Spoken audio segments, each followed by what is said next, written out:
In today's tutorial video, I'm going to show you how to log in to your Costco credit card account.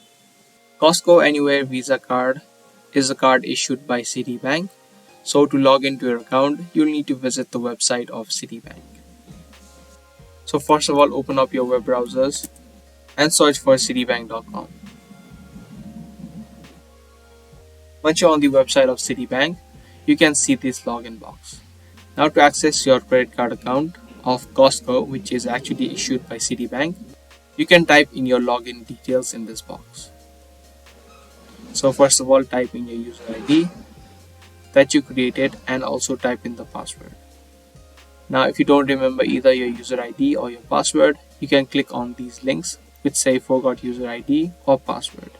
And from there you can follow the steps to easily recover and create a new password.